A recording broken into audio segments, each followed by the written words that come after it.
call shift. Today's episode is a laid-back, unserious, and fun episode, but nonetheless based entirely on vibes.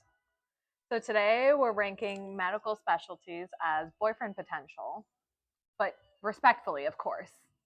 Today we're judging stereotypes, not specific individuals, but the only exception, we will be judging surgery pretty harshly. So grab a coffee or any beverage of your choice and get ready to text a group chat all of the tea. So obviously, we're starting off strong with the specialty categories. The specialty we know best. Yeah. Yeah. Oh yeah, let's talk about the categories. Yeah, let's not forget. We're going to talk about the categories that we're going to cover for most of the specialties. So the categories are communication, emotional intelligence, availability, ego management.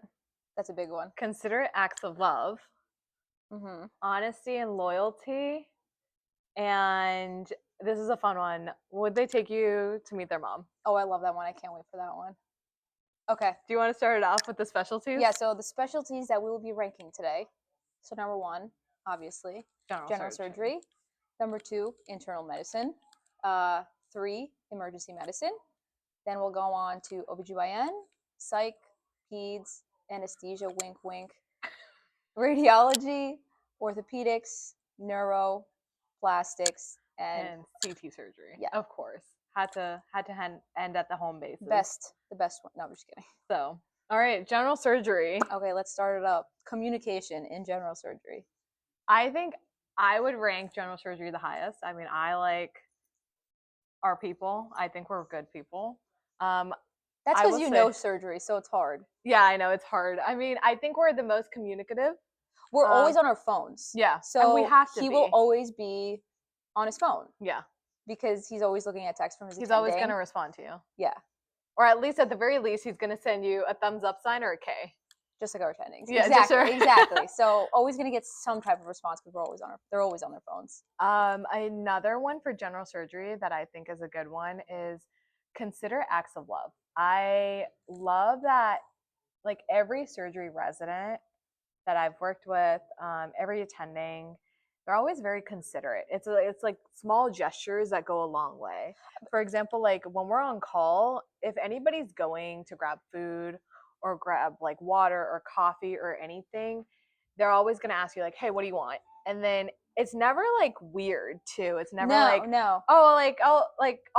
Venmo you, or like even if you bring up like the topic of like, oh, like let me Venmo you after or something, even if you're in a rush, they're like, dude, don't make it weird. Like just text me back, or like, just get it next time or something. Yeah, I would say that. That's a good point. Yeah. I would say very considerate acts of love. They also remember things really well. Well, they have to. It's part of our job. So yeah, I guess but it like translates. Me remembering your coffee order is not part of my job. No, but I love to do it. But I mean, it's part of your job in the sense that when you're talking to patients and you have to know certain things about the patient. That's what I'm saying. So it translates. That's true. To them. Oh, that's your coffee order, and then they remember that after one time. Yeah. But then if we move on to availability, that one's not so great. I feel like surgery resident boyfriends are not available. Absolutely not. No, they'll text you, but they're not available. So there's a downside to that. I would say, what are your like red flags with surgery? Just being a surgery resident is a red flag. I would say ego management and emotional availability. Yeah. Emotional intelligence is an all-time low. Well, men in the operating room are just like they just think they're God. Right? Like it's that, and also how many times have you gotten like yelled at in a public setting in front of other people? Oh, I can count more than my fingers and toes.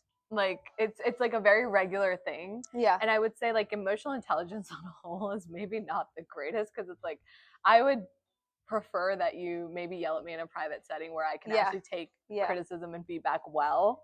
But being yelled in front of like a big group, I'm like, yeah. So it's probably not the most. So emotional intelligence not 100% there. Let's give it that. Not always there, but they're very willing to help. They want to fix the problem right then and there, and I think that's why maybe the emotional intelligence isn't always high, because it's like, no, I want to fix this right now. Yeah, this is something that we can address right now. So, so now the real question is, would they introduce you to their mom? I think so. I feel like when they have time. Yeah. During the holidays. I was gonna say when they're on break. If they're not working the holiday, then they'll take you. And it's definitely not going to be on a post-call day.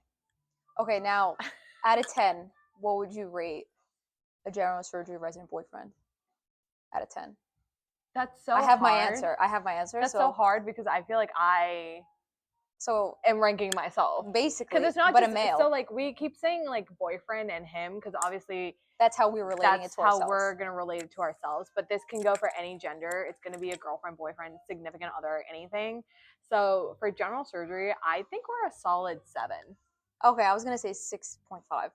7. I think 7's a good number. 7? Yeah. I think there's areas to work on. But I think we're really good at a lot of areas. But yeah, exactly. So maybe like an 8. 8 is my final answer. Wow, that's pretty high. No, I'm still sticking to 6.5. Could be better. A lot of things could be better, but we can move on. Okay. Second one. Internal medicine. Internal medicine. You started off. I think they're really... And this is from our experience, I guess. Yeah. This is not like targeting a specific person or anything. This is just the specialty as a whole. It's very generic. It's stereotypes. Mm-hmm. I think internal medicine, laid back. They're patient because they round for hours. Yeah. So they're really good at listening. They're good listeners. They're very good listeners. Pretty available, I would say. 100% very available. Would definitely take you to their mom. Yo, 100%. They're like generally the nicer people in the hospital for sure. Yeah. Like if you yell at them, they're never gonna yell at you back. No, like, never. That's what I'm saying. Yeah. You can say whatever you want. They're like, yeah, okay. They're very not angry people. They're actually kind of the sweetest people in the hospital. So I would say like available, would take you to their mom, could work on the communication. Yeah. Takes them a day or two. I would definitely could work communication's definitely a little bit less on that end. Yeah. But very little ego. So yeah. Oh, yeah, none. Yeah. None. How about you? How would you out of 10 rank them out of 10? Oh, I think honestly, I would give them a solid 8. Wow. I would give them an 8 out of 10. Wow. You know, sometimes I have issues, but they're pretty great. What do you think? Fair. Like they have a lot of pluses. Yeah, no, they're very kind. They're very, patient. I think all very good qualities to have. I just want a little bit more action.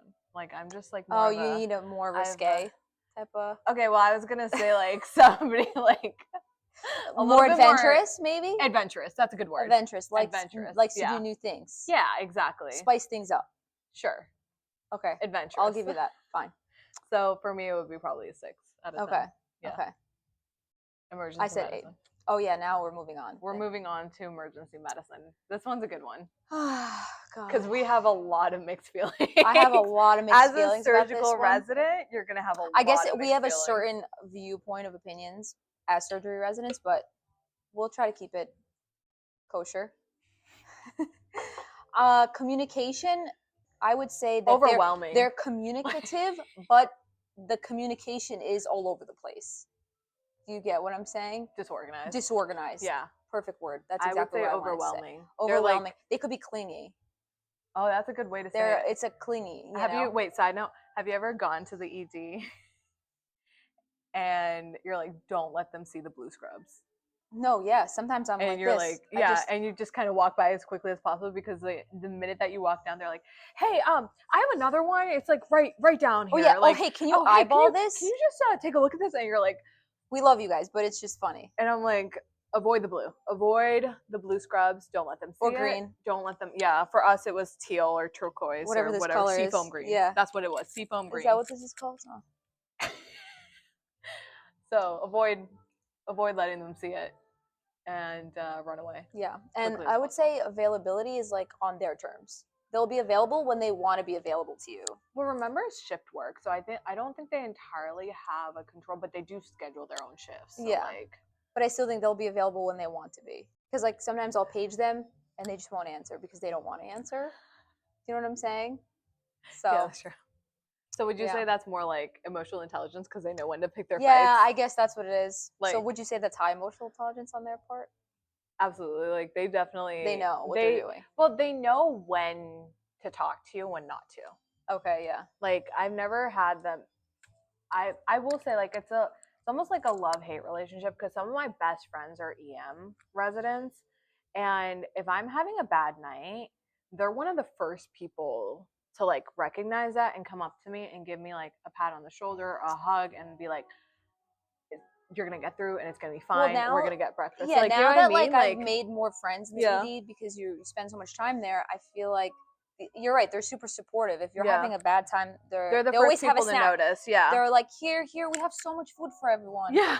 And it's like 1 a.m. and they just have a full buffet for everyone So there. consider it acts of love. 100%. They're always there. Would they take you to their mom? Yeah, I think they would. And they what? would take you to their mom. No, because I was saying they're super considerate too. So, Yeah. for example, when I was on call, many times all of them would text me and be like, hey, there's going to be a page. You're going to get a consult in about 20 minutes. I just want to warn you. Yeah. And it's kind of nice because at that point, if I'm getting ready for bed, I'll just stay up at that point and just go, so they're considerate in that, in that sense. I also, the real ones though, the ones that is like right around 5 a.m. Oh, I hate the worst. And if they go to like page me, I usually, if I'm in the ED around 3 or 4, I'll ask them, be like, hey, is there anyone on the board? And they'll either be like, yeah, there's one coming. And I'll tell them, like, you either page me at 5 a.m. or you page after 6 a.m. And I usually almost tell them, like, I'm happy to see them. I'm happy to do this. But the thing is, because most of them actually don't know when shift change happens at 6 a.m. Well, their shift change is different. Yeah, their shift change is different. Our shift change is different. But, like, if we get a 5:45, 5:50 consult, we still go and see them. But that's like another 40 minutes of like work on top of rounding just seeing them after a 24-hour call, because then you have to see the patient, write the note, staff it with the attending, figure out a plan, and then if you admit them, then that's like an entire thing, signing it out to the day team. And it's almost easier to just handle it yourself than to sign it out to the day team. And just, do you want to explain what a consult is and what it means? So a consult is just any time that you're calling a specialty service to deal with a problem in that they normally deal with. Yeah. So like, I feel like our most common one is going to be abdominal pain for gallstones, appendicitis. Probably hernias, the most common. Those are the most those are pretty common as well. The most ones we'll see in the. So yeah, it takes time because you have to get the consult. Then you're looking at the imaging. You have to look at all the labs. Maybe you have to ask for extra imaging. So you have to wait, and then you have to go down there. You have to speak to the patient, which could take time, and then then you have, like you said, call the attending, write the note, whatever. So it's a lot of time, for sure. How would you rank them out of 10? Oh, I was waiting for this. Okay, I was thinking while we were talking about this. I don't know, like 6. Is that bad? What would you give it? This was my 6.5. Oh, this is your 6.5? Yeah. So what's my highest right now? Oh, I am. That's so interesting. Yeah. You said 8 for them. That's crazy. I said 8 for Gen Surg. Yeah, wow. You love yourself. So let's talk about OBGYN. This is a fun one. I like OB. Communication. I think they're really good communicating. We had so at our old hospital, we had some really fun OB-GYN residents. Yeah. Because we rotate with them in SICU, and like every surgical resident of our year had a lot of fun with their OB-GYN resident. Like, I had a lot of fun. I love them. Yeah, absolutely. Like, me too. Definitely bonded. It was trauma bonding at its finest. Yeah. So like we had a lot of fun with our OB residents. So like communication is very there, but honestly, I would say emotional like support. Like, it wasn't necessarily, I don't want to say like consider acts of love, but it was really like they were there for you. Mm-hmm. Like, I'll get that text of like, hey, thank you. Like, it's a random text of like, hey, because our SICU was locked, the bathroom was locked, so we would have a bathroom key that we like passed on. But I remember I had like a random text from my OB-GYN resident when he was on call, and he was like, hey, thank you so much for the bathroom key. Like, it was so nice to have during the entire call, even though it wasn't like constantly in there. It was just like a nice comfort mechanism. And I was like, wow, I didn't really think about that, but I guess that like, I'm glad that was like a huge comfort thing for you, you know? So it was just very sweet and unexpected. Like, and then, you know, like if I'm having a bad day or a bad night, because they'll see us in the ED, they just, a quick hello goes a long way, and they're not shy people. They definitely always say hello, and they really stand their ground in they're their very opinions vocal, too, which I love about them, because there's other specialties that don't do that, but they're very, I would rather you have an opinion than no opinion at all. Agreed. They're very, very strong advocates for their patients, as they should be, especially with everything going on with women's, health right now. Like the OB/GYN residents that we work with, some of the finest advocates for their patients. I agree. And there's even some men in our program, which they're also really great. Like amazing. Yeah, so I would say people for sure. Great ego management. Oh yeah. Very like emotional intelligence, very high. They know when they're wrong, and the thing is, I've also had them pull me aside and be like, "Hey, listen, I know that this is messed up. I know that like this situation, like I can't help you with, and it's really, really sucks right now. But like, listen, my attending wants this, and that's just this consult. Yeah, like the attending. Yeah, they're pretty straightforward with you. Yeah, and like it's just there's no beating around the bush and everything, and I appreciate that so much, because it's like, and they'll admit if they don't know something. They're like, hey, we're consulting you because we don't know, and we really need your help. And the thing is, sometimes, and I appreciate this so much, is like, hey, I don't know how to run a TEG. Can you just show me? You don't have to do it. I just want you to show me. Yeah. And I like love that, because it's like, oh, okay, yeah, I'm happy to They're show you how very to independent. Do it. Like I feel like once I showed, when I rotated with a resident SICU, you show them once and they know how to do it, and they could do it well. It's not, I don't have to watch again. I don't have to like monitor and make sure. Like I don't have to do another round around the unit, make sure there's nothing left behind or something. Because now after that, they're my friends now. So whenever they call a consult, I know it's real. I trust them. Yeah. So for sure. I would give them a 9 out of 10. Really? Yeah. Now that we're talking about it, I honestly, that's 9 out of 10 for OB residents. I would do 7.5. 7.5. Okay. Yeah. Cool. So we're getting there. We're getting there. Yeah. We're almost there. Yeah. We're almost there. This is a fun one. Psych. I feel like we haven't had much exposure. No. Like as surgery residents, we don't usually work with them as much. We can definitely talk about it though, because we have to walk through the psych ED to get to our ED. Yeah, and we're just running. We just run through that. It's a whole different. We're just like deer in headlights. Look forward. Do not look to the sides. Don't engage. And I just feel so bad for the residents that are interviewing those patients, because those patients are on a different planet. So, and they're just trying to get a story out of them, and I feel bad. And I feel bad for both parties, right? Like obviously this patient is like unwell, not getting the help that they need, and nobody wants to interact with them. And then there's these residents that are like, I want to help you. Let me know how to help you. Exactly. And it's just like talking to a wall. It's really, I feel for both sides, honestly. Yeah, it's tough. It's tough. So on that note, I think patience, very patient. They're going to sit there. If it takes you an hour, if it takes you an hour to get through that story, they're going to sit there like general surgery hour. Residents, like I will be like, stop talking right there. I got my story, but they will sit there and they will listen. Yeah, no, there are patients that will be like, oh yeah, like 18 years ago I had this pain. I'm like, no. Like, when does this episode start? I'm like, I don't want to know about the 18. They're like, so like it was Monday, and I'm like, okay, cool. Which Monday? Like, okay, next story. We don't care about that. Next, and I'm like, okay, like any medical conditions, so it's get the information that you need to get, because we already have the information from the labs and the imaging. And the thing is, patients obviously are very scared in that moment, so they want you to know everything about them, and you can't stand there and be like, I know everything about you, I just need to know your story. Like, you can't say that, because they're like, oh my gosh, like I need to tell you everything, you're my surgeon. And so there's a fine line of when you're like, okay, like this is everything I've seen so far, this is what I need to know from you. And so like there's a fine way to say that. And I think most of the times we're like, okay, when does it start? What's your medical history? What's your surgery? It's like all of that while we're doing the exam. So yeah, I think psych, very patient. They're gonna sit there and listen to you. Good listeners, they're very available. They have a good schedule. Yeah. Would definitely take you to their mom. A lot of emotional intelligence. I would say. For sure. I think they know when to pick fights and when not to pick fights. Obviously, that's their field. Very honest, very loyal. I think can That's, like, definitely quiet, work though. on the communication. Yeah, I was about to say, I think They're they can super work on the quiet, communication aspect. I think I would more really, reserved.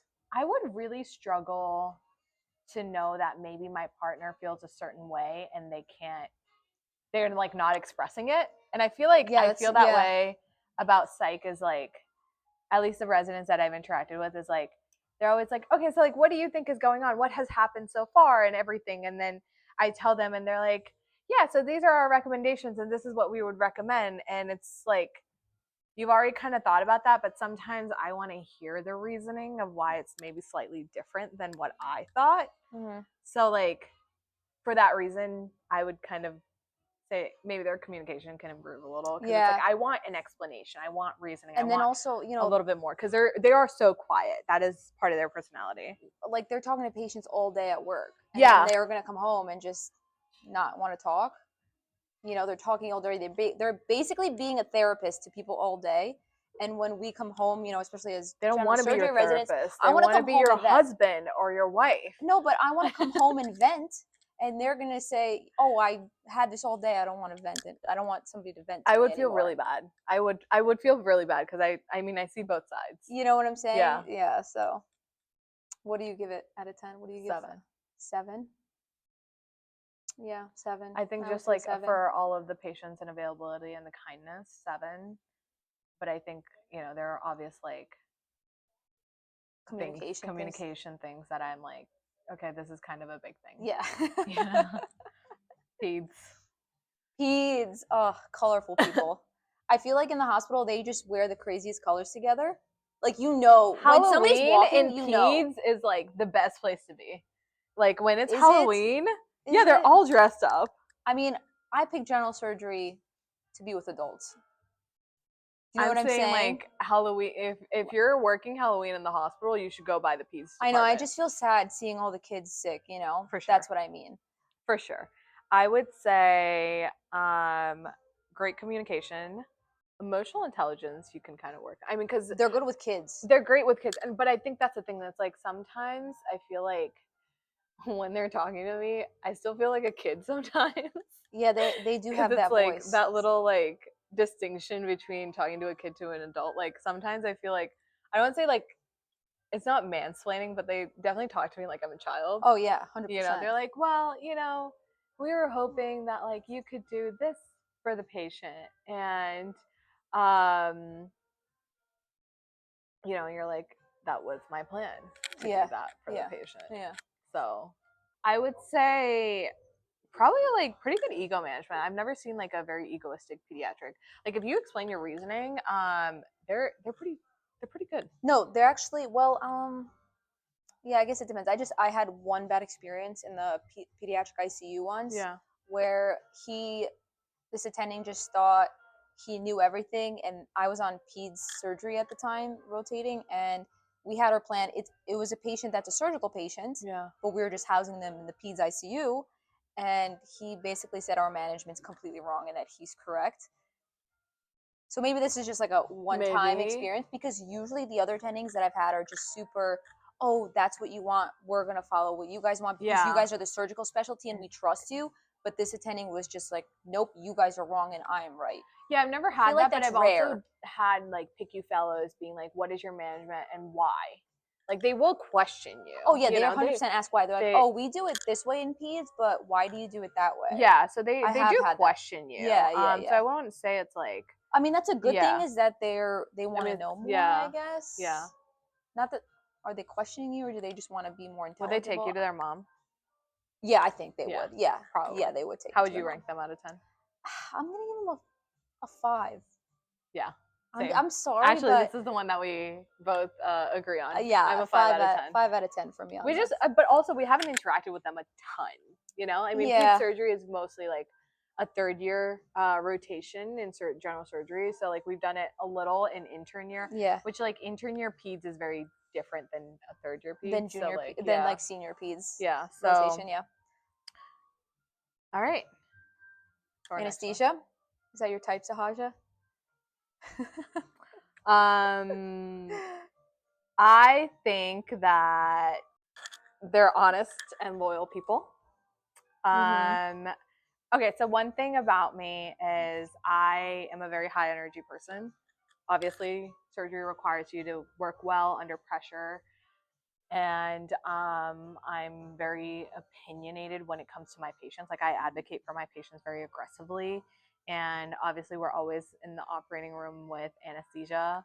So all the time, all day, every day. Not my type.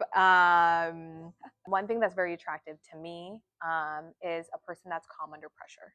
Oh yeah, anesthesia can be super scary. Even when we're on the other side of the drapes, and I said, "Oh my god, thank God I'm not the anesthesiologist right now because I would be stressed." For sure. And so like people that are incredibly calm under pressure, because I've seen both sides. I've seen really bad anesthesia. Yeah, because we see them every day. So yeah, we see both sides. that are like really bad under pressure, and then anesthesiologists that are really, really good under pressure. And I will say, like, when shit hits a fan, you want somebody that is so calm. Like, I've had general surgery attendings that when things go wrong, like we have an attending that we work with now, he doesn't yell, he doesn't say anything. He's like, "It's okay.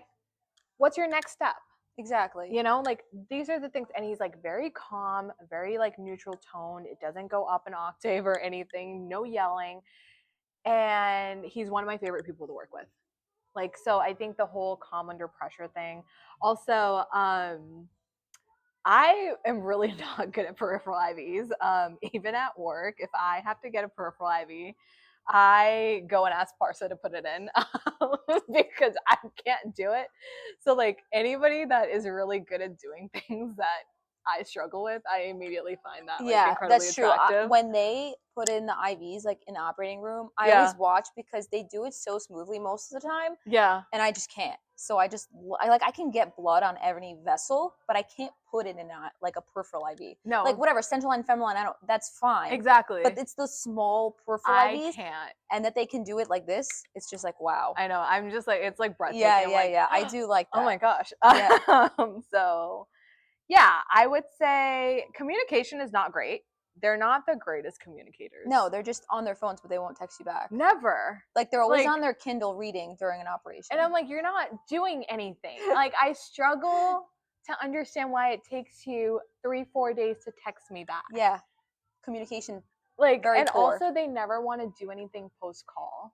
Like, cause I find that like surgery and EM, post-call brunch is a huge thing. Yeah, yeah, it's like a community building, trauma bonding experience. It's a teamwork thing. Teamwork, you know? Yeah. They never want to do anything post-call. I have yet to meet an anesthesiologist that does not love to sleep. Like, not that like surgeons don't love to sleep. No, they love their personal time. They don't, yeah, exactly. It's like not that we don't love to sleep, but like, listen, I have gone like post-call, I do this almost regularly. Maybe I should stop doing it, but like post-call, after 24, I still like hang out and do stuff. Like I maximize my post-call days. Yeah, I do too. So I'm awake for like hour 44, almost sometimes 46. Like, but that's just me. I do that a lot. Sometimes I'll sleep a few hours, like 3. Yeah. And then I'll wake up and go about my day. For sure. But I feel like for them, their post-call days, at least like all of the ones that we've worked with, their post-call day is like strictly a sleep day, and they're like, I will not be awake until 4 or 5 p.m. Like they tell you. At least I appreciate the honesty about it. They don't have to be in the hospital till 7 a.m. and they complain about it. Yeah, no. And then they also I'm like, we get there at 5:30. They don't round. They don't round. They don't have. And they still complain about their job, and they get paid $100 extra if they stay late. Wait, what? Yeah, that's a thing. They stay after 5. That's why they always clock out before 5. Because if they stay past 5, they get $100.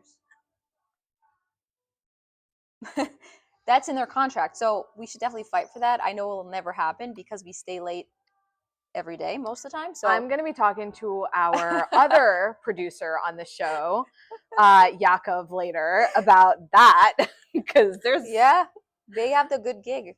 A lot of coffee he could be buying us. Honestly. Yeah. But yeah, so very honest, I would say. Communication is low. Ego management. Depends. It's a mixed bag. Yeah. It's a mixed bag. I feel because there's different specialties within anesthesia, right? There's peds, there's CT. I feel like the pediatric ones are they're not so egotistical. Yeah. I feel like they're more down to earth, but then you get those other ones. At least burn ones. They're really good. The burn ones are very good at Yeah. You know who's really good is the transplant ones. Oh, I The haven't worked with them, so I don't know. transplant anesthesiologists are some of the finest anesthesiologists I've ever met because, like, I mean, it's a high pressure situation. oh They my have god, to be like so. they're really good at communicating. They're like going back and forth. They're telling us how many products we've resuscitated. That's like everything. CT. They have to do an echo during. They echo. They're really, really good. So I would say, like, ego management depends on, I guess, the subspecialty for sure. One of our favorite attendings is also anesthesia. We love hanging out with him. So shout out to Dr. Nicola. And so yeah, okay, I would so say, out of 10, what would you give them? I would do. Wait, you go first. Okay, 6.5. Okay, wow, you've thought about that. I would say 7. 7 out of 10. Okay, fine. Okay, moving on. Radiology. They only like things in the dark. I would say this one's funny. Because like I've never interacted with them. Really? Like even I would say IR? communication is really good though, because I will say, like, they always pick up the phone. They're very kind. And I always go down to their room to talk to them, and they're always like, "Come in, let's sit down next to me. We'll look at it. Let's review it together." Their little black room, dark room, whatever. They're very inviting into their spaces. Inviting into their little cave, essentially. Let's say anesthesia could never. No, they have no ego. You look at their other side of the curtain. They're like, "What do you want?" Exactly. No, radiology's they're just a different species of physician. I would say they're considerate. They're very considerate. They're always inviting you into their space.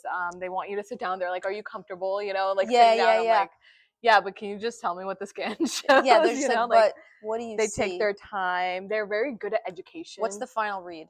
Yeah. They're like, let me show you why this is different from the other scan. They're very passionate. They're passionate. They love to talk. Yeah. But their hours could be would take weird. You to their mom. Would they take you to their mom? Would take you to their mom. Yeah, 100%. They would. Yeah. So yeah, a little lower on the availability because they actually do work. Like, well, that's what I'm saying. They have weird hours. They also work from home too. They can if they have a good monitor, like a good computer. But yeah, because they could be working 6 p.m. to 6 a.m. You know, that's so true. Their hours are all over the place too. Yeah. Or, you know, now they read scans from across the country. That's crazy. That's amazing. Yeah. Can you imagine if I knew that? Just AI. But I don't know if AI is actually replacing. They said no. They said a radiologist can still read better than AI. Apparently they did a study on this.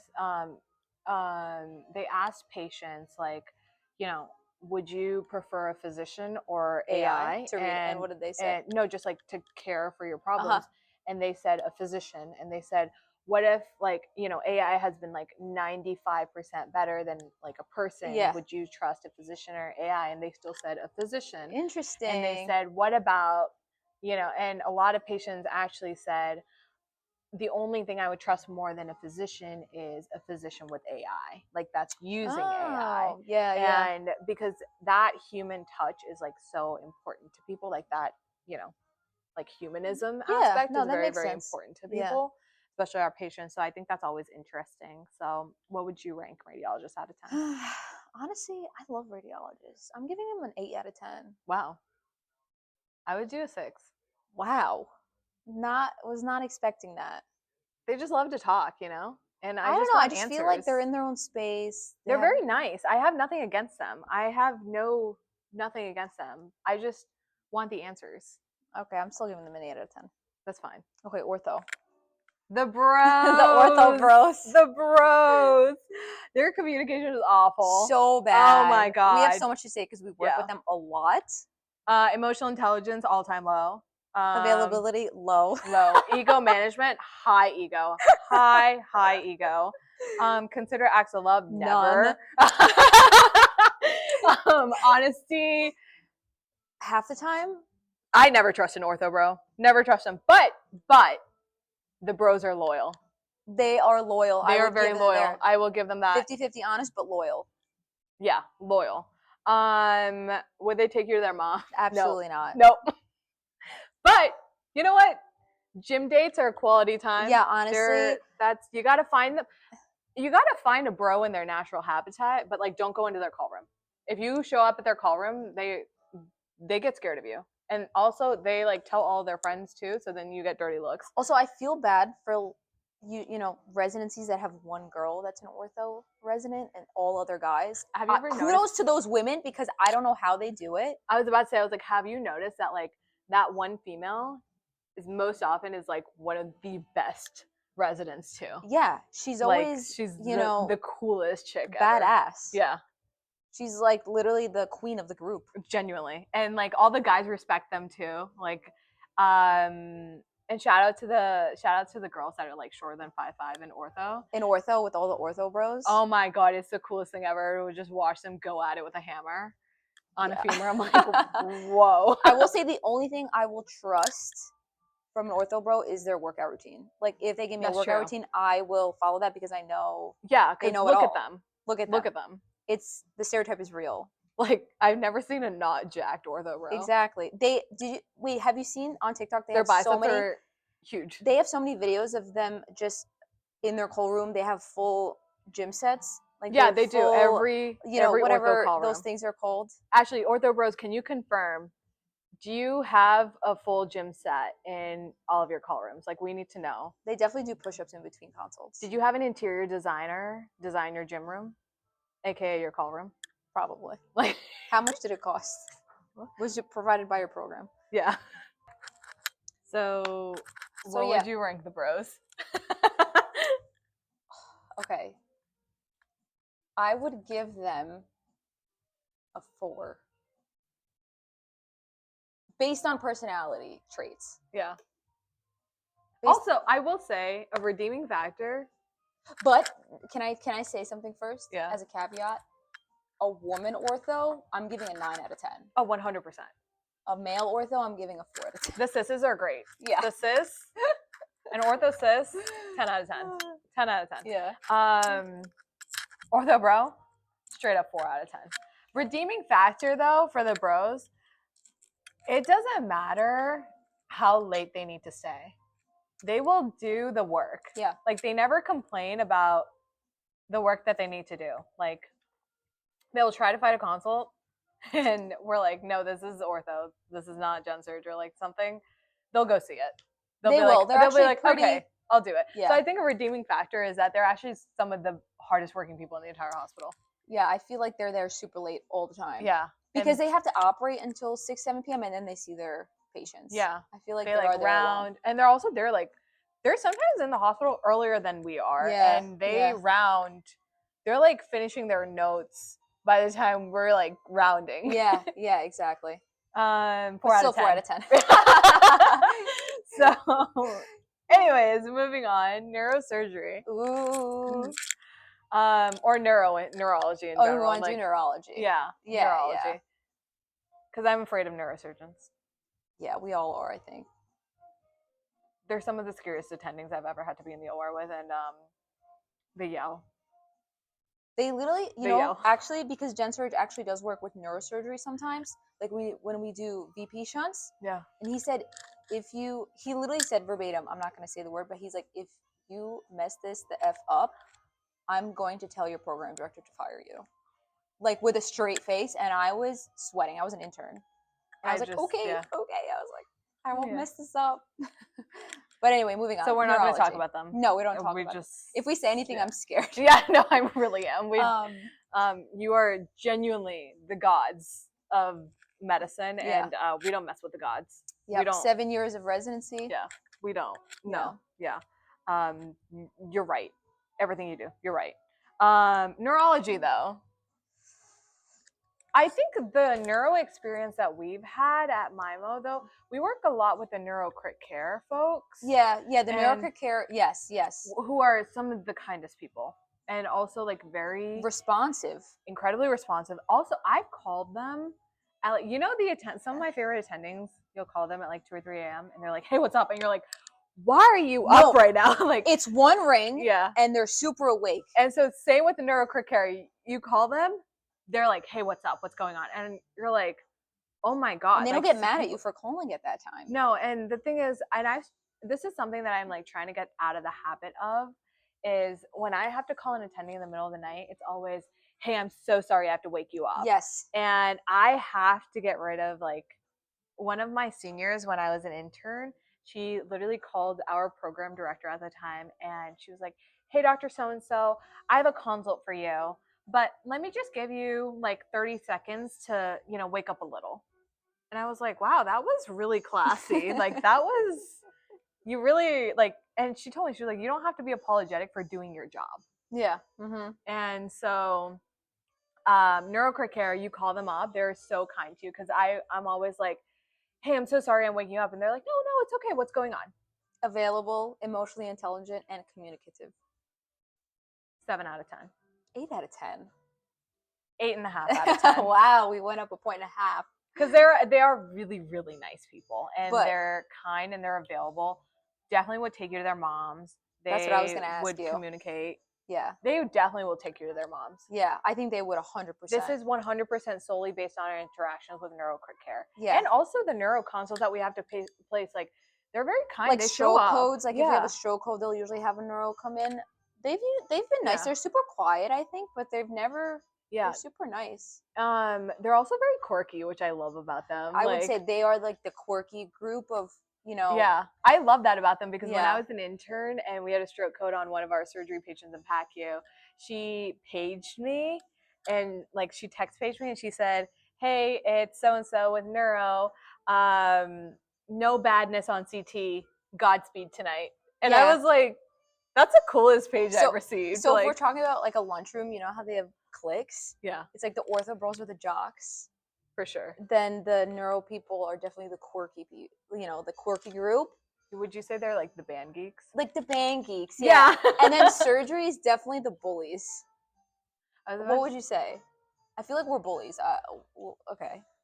Oh, we're bullies. Yeah. We can't say anything else. We do bully people sometimes. That's true. We have to work on that, but anyway. I don't bully them to be a bully. I'm usually, if I'm upset or I'm mad, it's like I'm sitting down and I'm like, why did you do this for the patient? Like, because like 9 out of 10 times, if you catch me in the workroom like really upset or yelling, I'm just like, the patient deserved better. Yeah. Do your job. Yep. No, I agree. It's about the patient. It's I think yeah, but I'm never there to like make a scene out of someone to make you feel stupid. Because like, listen, and I tell people this all the time, like, I've had dumber days than you. Trust me. Like, I've made stupider mistakes. It's not about that. It's about the fact that you neglected to do the bare minimum of your job. Yeah. And that's what's really frustrating. That's what makes you upset. Yeah, that makes sense. So, it's not what the consult is, that you're getting a consult. It's the content within the consult. And then our last two are really fun ones. They're special ones. They're special ones to our hearts. Yeah, because we've been working a lot with them lately in the last, especially 6 months of our lives. Yeah, so for sure. CT surgery. See, this is hard for me to rank because that's what I want to do. So you go first. You started off. Great with communication. Amazing communication. They are really good. They're really, really good. Big patient advocates.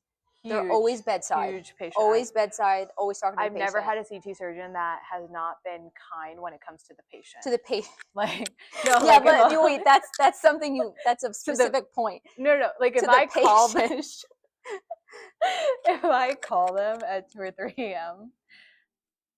Oh, if you call them. Without hesitation, they will show up at bedside, though. I will say. Yeah, but they will yell at you for it. That is after the fact. People don't know that. But I'm just saying, I just want to get that straight. That's true. Like they're the most likely specialty where the attending will show up at bedside at any hour of the day. Yes. That's very special. They're always at the hospital somehow. Yeah. There was like, I saw the patient at 3 a.m. and I just asked, why were you here at 3 a.m.? Yeah, I was like, what, why were you rounding? They're always at the hospital for some reason. Emotional intelligence, very high, because they know when to yell at you. They kick you while you're down. Oh, they do. And they will keep kicking you while you're down. Yeah. So like, you can't show them weakness. Honestly, I feel like they feed off weakness. You can't. Oh yeah, I was once told this. You can't let them smell the fear. Yeah. They're like sharks. Very much, very available, just on terms of actually mid-level availability. Mid-level. I wouldn't say fully available. They're available for the patient. On their own terms, they're available to you. Yeah. But to you, they're not available. No. Ego high. Very high ego. Because of who they are. Because they're CT surgeons. They think they're the gods of the hospital. That's neurosurgery, and CT, I feel like, yeah.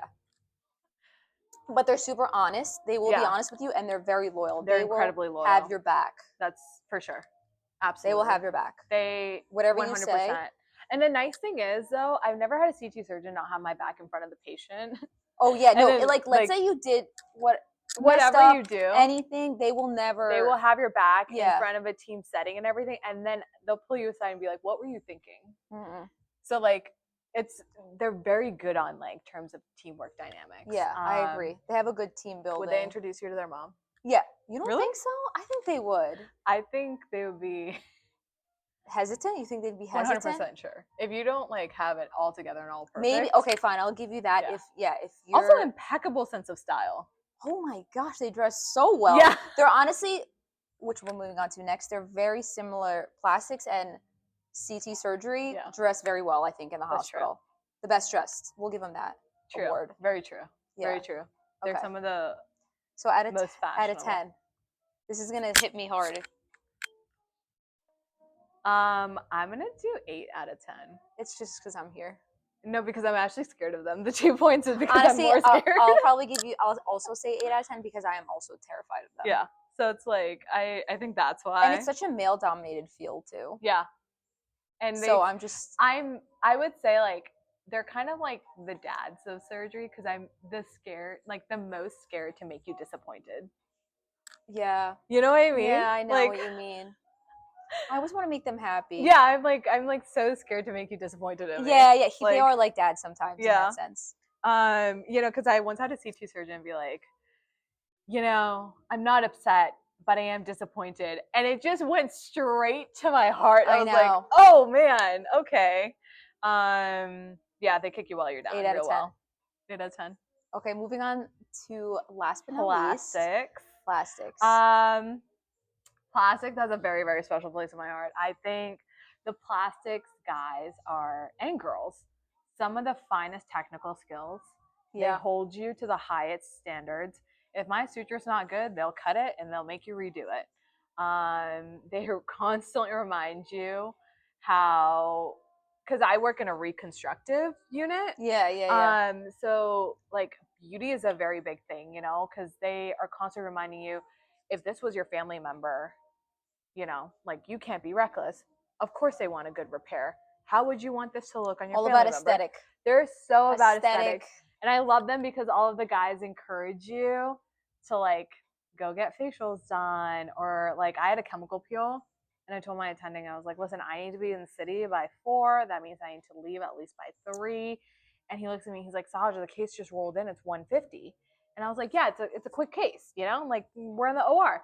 And he looks at me, he's like, 30 minutes. You're finishing this case in 30 minutes so you can drive to the city. Yeah. And I was like, they will get you to your beauty appointment. Oh my gosh. Yeah. And then literally while we were doing the case, we were talking, he was like, what kind of chemical peel are you getting? Like, this is the aftercare. Another thing, they're very considerate. So they let you like, obviously very considerate gifting. The gifting. I've had them give me and my fellows some of the most considerate gifts. Like, one of Parsa had a chief give him like an Elmo fire emoji mug, and then for Christmas one of my chiefs gave me like a Grinch 3D printed Grinch hand that I just randomly sent him on a whim, like on Instagram. That's so funny. It was adorable. Yeah, and he like made it. He like physically made it with a 3D printer. Would you say they're available though, or they're out doing something? Like they're available. They're available. I would say like when I'm on call and I need to call them, they're available. They will maybe argue with you a little about coming in, but 100%. They will. They need their beauty sleep. But they're high. Very high. Very high. Very high. But consider acts of love. Very honest with you. Obviously, you want your face to be symmetrical and beautiful. Brutally honest. Let's say that. It's brutally 100%. I feel like they are the ones that joke more in the operating room. Yeah, I will say compared to other specialties, they'll crack jokes about you, about other people. They love to gossip. I feel like they're big gossip people. So it's kind of fun. It could be fun in the operating room. They play some music, play some crazy music that's fun. That's what I was about to say. Actually, the Ortho Bros have the most pop and music playlists. They do have cool. They have the best playlist. Yeah. But the plastics room is close second. Yeah, We I was have gonna say pretty good plastics playlists. is definitely close second with the music. Yeah, we always have an OR with music. So, loyalty. I think this is where I would have the most difficulty because people are always flirting with the plastics folks. Oh, 100%. I mean, they're like, I mean, somehow all of their faces are perfectly symmetrical. and they're natural. That's what I'm like, saying. It doesn't make any sense. Yeah. Maybe we should just become plastics fellows, so we'll all like somehow transform as soon as we match. I don't know. Literally. Like, and what so is that? I think I would have like, not that my person's not gonna be loyal, but like if everybody in the world is hitting on you, I'm not the most beautiful person out there. Like I know that, you know? So it's like, yeah, I would definitely know what you be mean. like, So it would hit an insecure spot of mine. Okay. So would they introduce you to their mom? No. Mm-mm. No. Yeah, I didn't think so. I was just saying no. They're definitely not. great people, but probably not. Yeah, you really have to prove to them that you're like Worthy? the one. Yeah, basically. Before you do that, which can take months to years. Months? Years. Probably years. To decades. No, I'm just would rank them a solid 7 out of 10. Yeah, I was gonna give them a 6.5. Those are very close to your Gen Surge numbers.